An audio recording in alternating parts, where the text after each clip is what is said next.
Before I get started this week, I wanted to give a big shout out to Jeannie Colwyn Coaching. Jeannie Colwyn is a stress and TMS coach based in Los Angeles. She was a burnt-out high school teacher who battled TMS symptoms for years before healing herself completely and leaving her dead-end job. Simply put, she gets it, especially the frustration of doing all the right things, implementing the tools, and still not getting the results that you deserve. If this is you, I encourage you to book a free introductory call to learn more about her tailored one-on-one coaching program. During this time, she will identify the specific barriers that are getting in the way of you fully healing. Unraveling blocks such as subconscious or negative beliefs, fearful thought patterns, or unfelt emotions is crucial for living a pain-free life again. Don't settle for partial healing. Bet on yourself by going to jeanniecolwyn.com. That's JeannieKulwin.com to book your free call. Also, check out her impressive testimonials page to see her clients' transformations firsthand.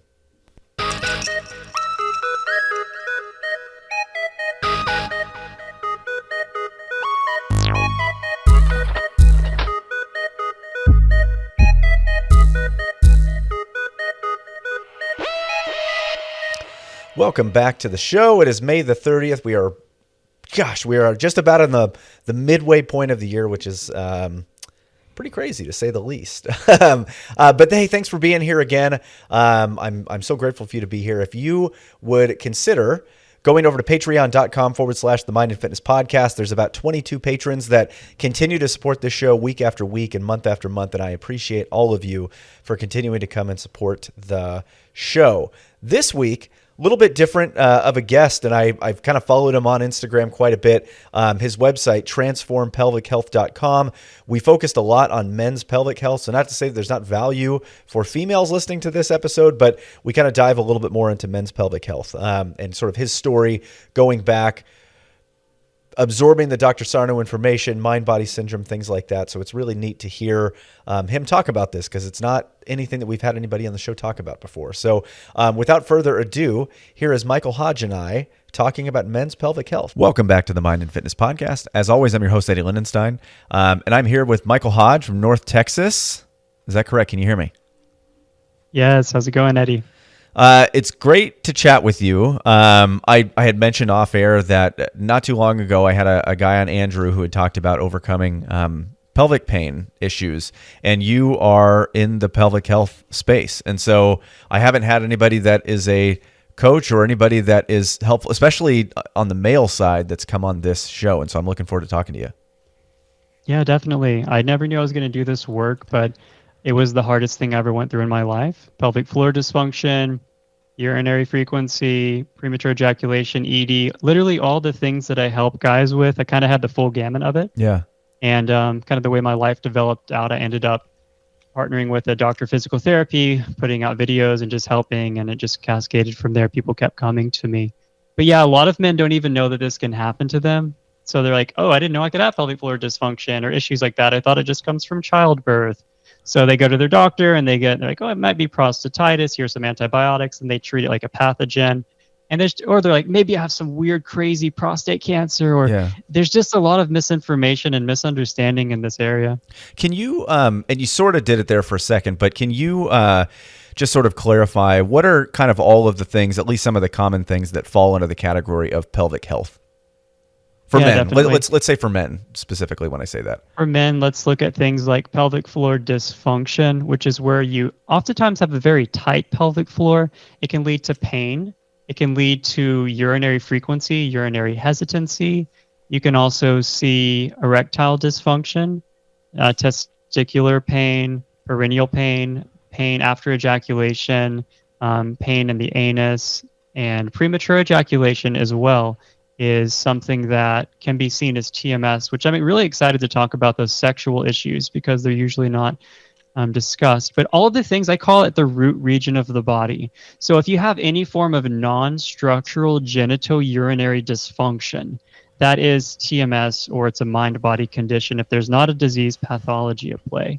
Are there, so let's talk about equivalencies, for instance. One of the big, and Dr. Sarno covers this in all of his books, but talks about how you could have patient A and patient B both walk in, both get imaging, have the same disc herniation at the same place, but only one has pain. So what is some pathology, or because somebody that's having maybe pelvic health issues could go into a doctor. Could they find something? What are maybe some common misdiagnosis or things that are more kind of equivalents of like gray hair of the spine versus a issue? Because I imagine that, like you had said before, this is difficult for somebody to maybe wrap their head around. Like they wouldn't even know that this is even associated with like a TMS or something like that. Like oftentimes you might believe that it's something more serious. So can you just talk about some, some equivalents of gray hairs of the spine, but in the pelvic health world?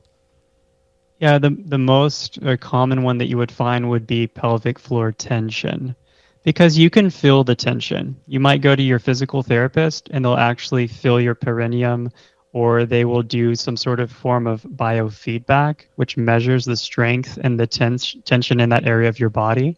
What will happen is they'll be like, oh, well, you have a very tense pelvic floor.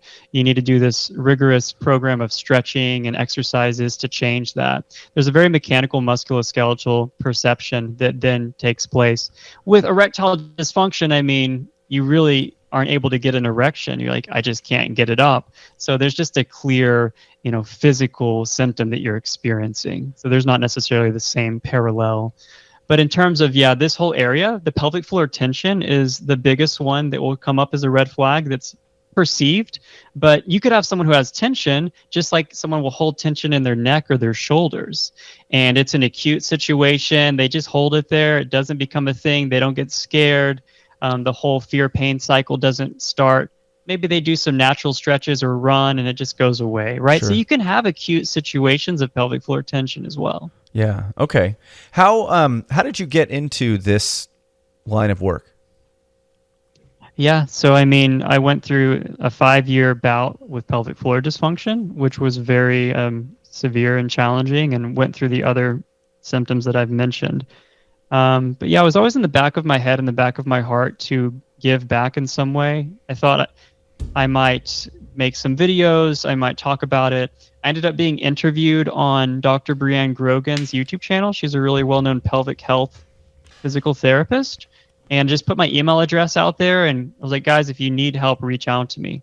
Guys would call me, they would message me, and I just would help them. Yeah. After a couple of years, I was like, I really should do something more than this. And Dr. Bree and I ended up making a program, learned a lot from her clinical experience, but now I've worked with over 1,000 men over the last 4.5 years. So I've just rigorously improved the efficacy of our programming because I want to know if something works or not. So I've really gone all in mind, body health since then. That's awesome. How did you come across because I imagine, like, and we don't need like the full story, maybe like an abbreviated one, but sort of went through this, and I imagine you started how a lot of the people that you talk to start, where they go to a doctor, they go to a physical therapist, whatever, and it ends up being something that's more of a mind-body issue. But like, I guess maybe talk about that. How did you sort of change gears or change directions? Oh yeah, definitely. Yeah, I started out in Western medicine, went to 3 different urologists. We did a lot of tests. I was really concerned and we couldn't figure anything out. Then I was like, I just need to heal myself. Started reading books, doing meditations, doing Tai Chi, etc. And then I was like, I'm going to go work some natural healers because this isn't working. Acupuncture, chiropractic, naturopaths, food sensitivity testing, like all of that stuff. It was still a lot of doing activities. Yeah. I was trying to fix it. So I went through different years and different phases. I ended up doing stretch routines, and I got to a place where I started to learn more about surrendering, learn more about not trying so hard, learn more about just being with what is. I had a fixation on getting back to 100% healed. That fixation was driving a lot of the resistance. And when I let go of this idea of I have to be 100% better, because this was in my 20s, I'm like, I should be able to have sex. I should be able to lift weights. I should be able to sit down without being in pain. Yeah. I should. And I was shooting all over myself. So I had to let that go.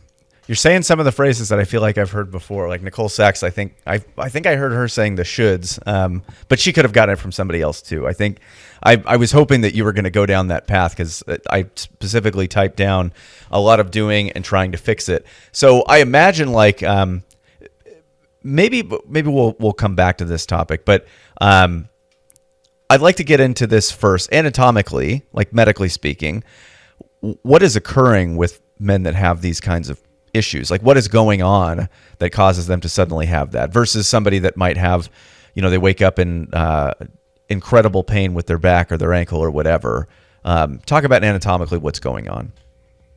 Yeah, it depends on the issue that we're talking about. We could look at pelvic floor dysfunction or a hypertonic pelvic floor, which is a pretty major component of it.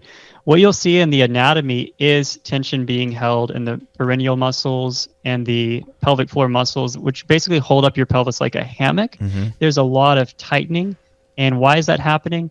Due to an upregulated nervous system typically. There's brain dysregulation. You could call it neural circuit pain or neural circuit dysfunction, which most of your listeners would call that TMS. That TMS is being created as an alarm signal due to perceived threats, which could be real or imagined. The perceived threats are stressors, anxiety, emotional things, etc.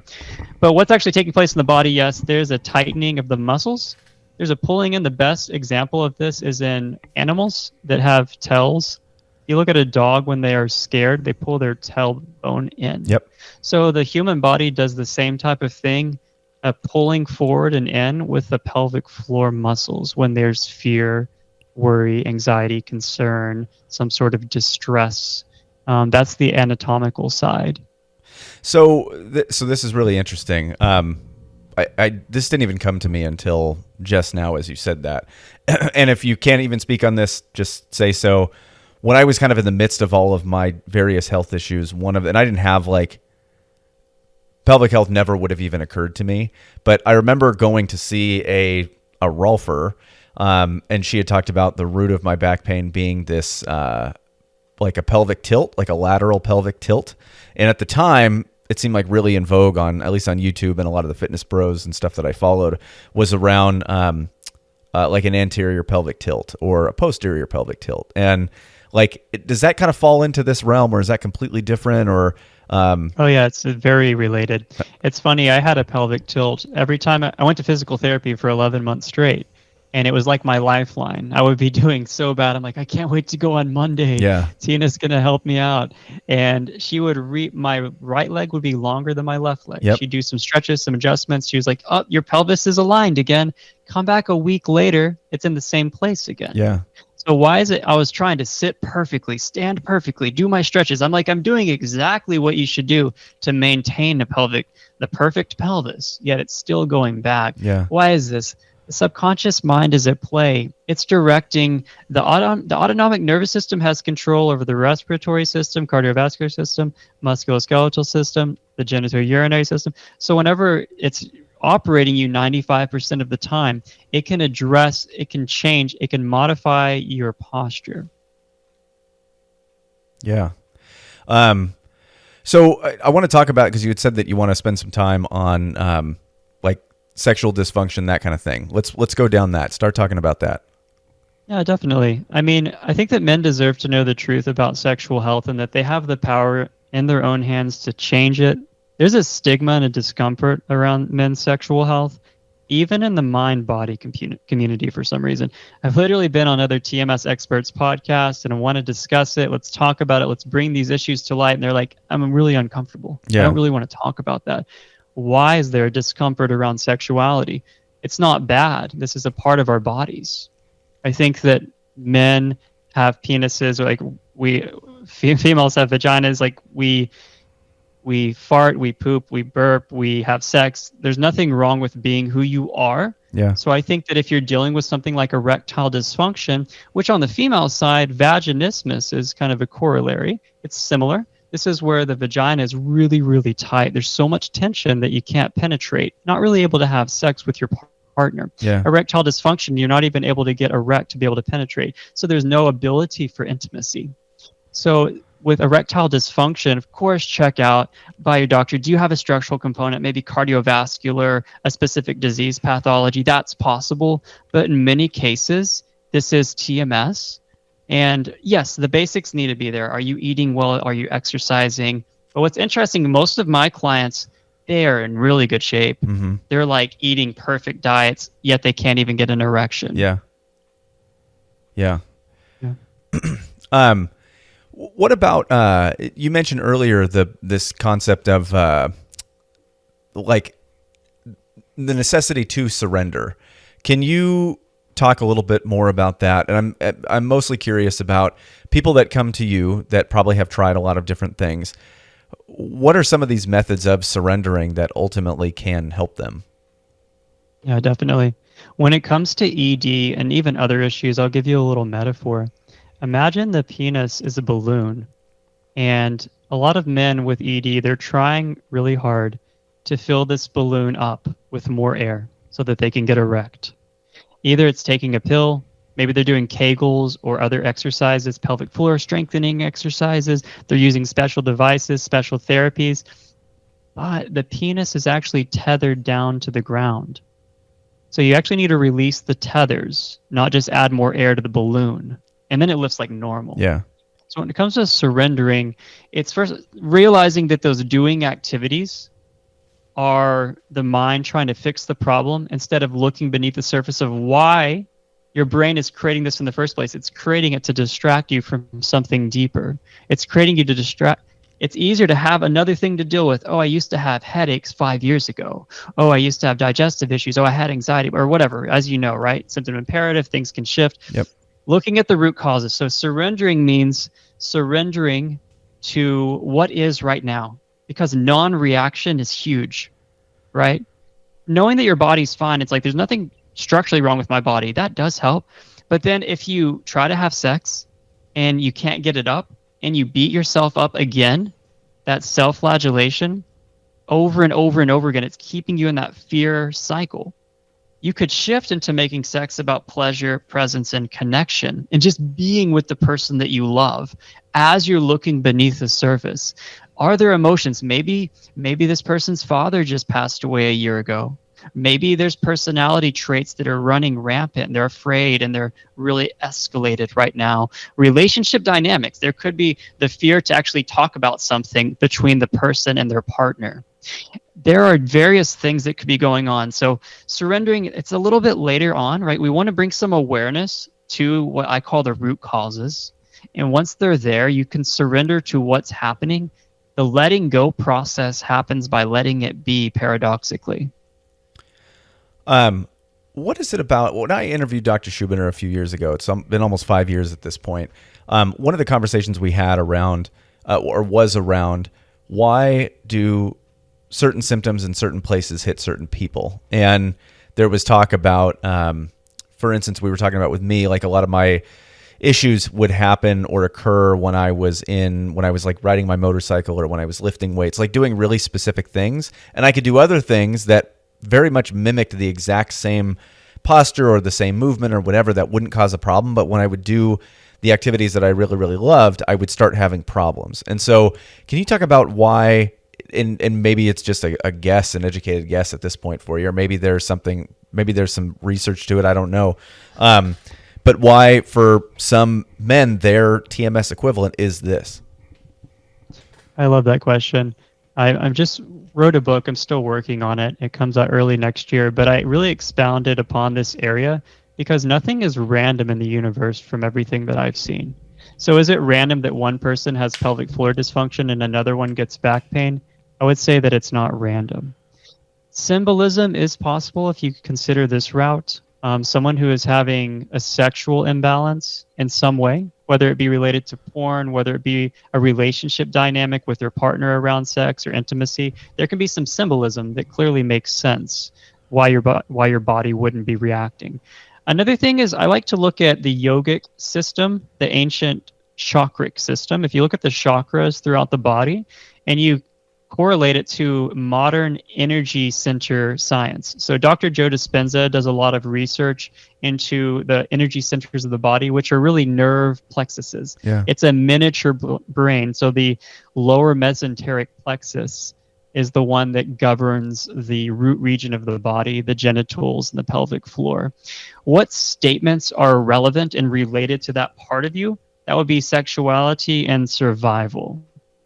So I found that these two statements are very very common in a lot of the clients that I work with. There could be a sexual imbalance in some way, feeling inferior, feeling inadequate, feeling like they're putting pressure on themselves to perform. And if they don't, they're afraid to lose their partner. They're afraid of what would happen if they aren't very good at sex, let's say. Survivalism is one that also happens. Now, this may sound weird because most of my clients, they have good jobs, they're successful and everything, but they're giving the energetic statement to their body from their mind that today's not okay, tomorrow will be better. Keep grinding, keep hustling, keep moving. It's a survival type of energy, almost like you're on the street trying to get by, grind it out, even though they're making like 6 figures. And I actually did this for many years. I'm like, what do you mean? How do I have a first energy center imbalance? I'm fine right now. But no, I wasn't living life that way. I wasn't allowing for the day to be. These are just examples. They could all be guesses, but I do see a lot of correlations that don't seem to be pure guesses. Well, one thing that's interesting is the character traits that you're describing sound so much like Dr. Sarno's list of character traits of people that will get the typical TMS symptoms that you would think with somebody. The perfectionism, nothing is ever good enough, the people-pleasing tendencies, the really, really, what's the word I'm looking for? Self-critical, like those kinds of people. It sounds like that's who you're describing. Yeah, no, there are things that show up in different parts of the body from the same symptoms. So we're doing what we can to kind of zero in on why it's happening. There's not an exact science yet, but sexuality, survival, when it comes to especially the sexual issues though, like ED and premature ejaculation, I see even more correlation to sexuality. Sexual beliefs earlier in life, the sort of energy around sex. Was it safe to talk about it? Was it something that was very taboo that you had to hide? Did you like feel bad about being sexual? You had to hide and masturbate and you were watching porn, but you would never let anyone know that happened. It would have been the worst thing ever. And do you feel inadequate because of your penis size or the way that your body looks or how all those sort of things? They definitely play in to putting an energy of stress around sex instead of an energy of relaxation. This is just who I am. I feel confident. This is joyous. This is pleasure. So the people that I work with that have premature ejaculation, especially, they have kind of developed this archetypical energy of stress around the act of sex. And it's not one that's very safe for them. Can you talk about, it's such a hot topic on Reddit seemingly every single week, around porn addiction. You mentioned that earlier. Can you talk a little bit about that as it pertains to this? Yeah, definitely. I mean, there's relevance to these sexual issues and porn addiction. It's wiring and firing your brain and your penis together, if you want to think about it that way, over and over and over again. If you watch porn, it's hyper arousal. The dopamine hits, the chemical introductions in your body, and you are training yourself to experience the same type of thing. So you're watching porn and it really gets you off. Maybe you're like hiding and you ejaculate in 2 minutes. It's like pretty fast. And you do that all the time. And then you're like, with my partner though, we're going to go on a date and we're going to make love for an hour. Is that really going to happen whenever you've created this neural pathway, for the last 15 years, that this sex act is one that's fast, that feels a certain way, that you move your body a certain way, you're disconnected emotionally, your heart is not open, it's very visual, fantastical, mental, and then just really about the raw act of that feeling of pleasure and a lust energy. So there's a big difference between a lustful energy and a heart-based sexual encounter. So there are a lot of imbalances that can be created, not only with your neurochemistry, but also the way that your penis performs in sex with your partner because of porn. It's like the whole storyline behind American Pie is what that reminds me of. Is that movie? I'm curious about. Okay, so you're working with a client. You've identified some particular issues with them. Like, what's some of the, for instance, like sometimes people will work with a TMS therapist and there's journaling assignments or there's somatic tracking assignments, things like that. What's sort of the homework that you would give somebody, or when you're working with a client, or even that you did yourself, what's some of the homework to be able to overcome those kinds of things? Oh, definitely. I mean, we use a 4-step process, and it's for any of the issues that people come to us for. That's realize, reprocess, release, and reprogram. Realize is knowing, hey, this is mind-body syndrome, this is TMS. There's nothing wrong with your body. So that information is really important, and it can empower people. Like, okay, I'm safe. That already immediately helps a lot. People's symptoms generally improve. With that, next would be reprocess. Whenever you experience the symptom, whether it be severe pain when you sit down, pain after ejaculation, or literally not being able to get an erection, these sort of situations, maybe you came in 30 seconds and you're, etc. We call it reprocess. That's like symptom reprocessing therapy in a sense. So we give people tools like somatic tracking or non-reaction meditations, or being able to sit with that situation and not react the way you used to. At a higher level of consciousness, I like to guide people on witness consciousness. Yeah. How can you create a little bit of space between the experience and yourself as the conscious observer? So that reprocessing takes the fear out of the situation. And then we move to release. This is really the secret sauce, if you want to call it that. The experience is really important. A lot of people think about this stuff. They read books. They want more information constantly. But I'm like, it's not about information. It's about experience. It's about application. Sure. So we have things called emotional releases, where it'll include breath work. It'll include asking or posing questions to your subconscious mind to produce subconscious matter to come to the surface so that you can experience it and be with it. We're almost provoking those stored, conditioned patterns in a way. You can't force them to come up, but you can put yourself in an environment in which they're more likely to come up. Because whenever you feel those emotions finally, or whenever you notice the tendencies of the mind, the habit patterns, if you can notice them and let them be there without pushing them away or feeding into them, they will naturally release. That's how it works. We do a lot of experiential practices in that area. Can you give me a couple of examples of the questions? The reason I ask this is that one of my favorite books on the TMS topic is, I don't think enough people talk about it, but it's Adam Heller's Zero Pain Now. And the way to which he does this process is with questions to yourself. Usually it's going to be the exact same question. Right now, what emotion am I feeling? Can you tell me maybe a couple of the questions that would come from your artillery or your toolkit? Yeah. One could be, we do start with that. We like to start with the somatic field. So what sensations am I experiencing right now? And then we'll go to one of them. You're feeling that. Okay, feel into that and let yourself have a full experience of it. And that's because just, initially, and to be clear, that's the experience of the symptom, meaning like I'm feeling tightness or tension in this area. That's what you're talking about. Exactly. Now, it could be an emotion at the same time, but typically people are seeing it initially as like an acute symptom.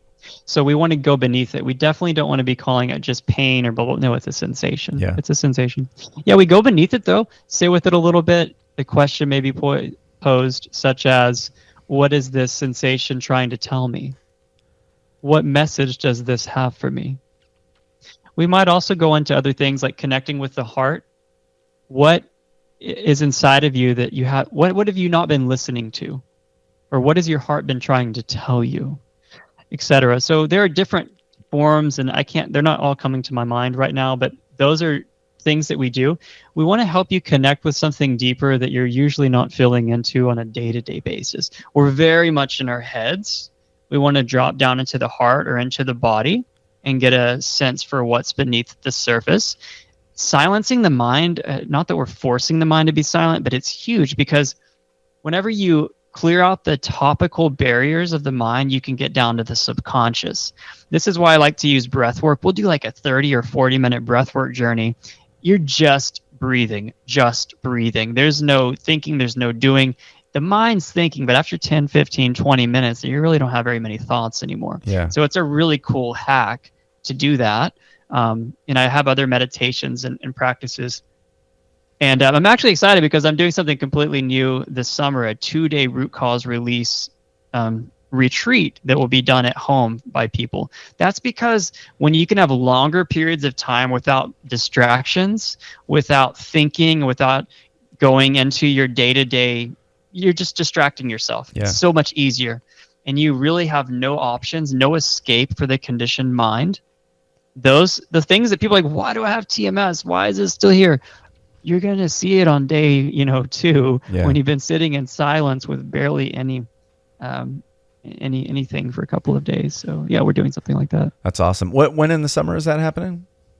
That'll be in July, and that's for anyone. I mean, it'll be anyone who's experiencing TMS. So you could follow me and attend that. It doesn't have to be root region specific. A lot of my work is speaking to people who have those issues because I went through them and I can connect with them more so. But you can, do something like that with me anyway. Yeah, for sure. What I know we're coming up on the wrap here, and I know there were a couple of specific things you wanted to make sure you touch on. Did we get to them? Yeah, I mean, we went over a lot of it. I was just going to say one thing about premature ejaculation. It's a quick metaphor to help people understand why it's even happening. I think it's kind of nice. Actually, more men deal with Prejac than even ED. It's the largest sexual issue out there. So I know people who are listening are dealing with it. But imagine that your penis, in this case, is a volcano. There's a buildup of pressure of something from anxiety or stress, fear of judgment, feelings of inadequacy, sexual beliefs. The pressure wants the most direct route for release, which comes via ejaculation. So ejaculation is actually a function of the sympathetic nervous system. So when you think about all these things that are beneath the surface that you maybe haven't been listening to, there's a higher likelihood for your body wanting a pleasurable release via this faculty. So that's really what's going on there. And again, you kind of take the same approach that we do with other TMS symptoms. You do have a couple of variances, though, such as changing your masturbation habits, learning how to breathe slower, move slower with your partner. You can even learn how to move the sexual energy up your spine and all these other things. So I say root cause is 80% with PE and practices are 20%. Practices aren't really as important for the other ones, but for Prejac, you actually do need to do some rewiring work.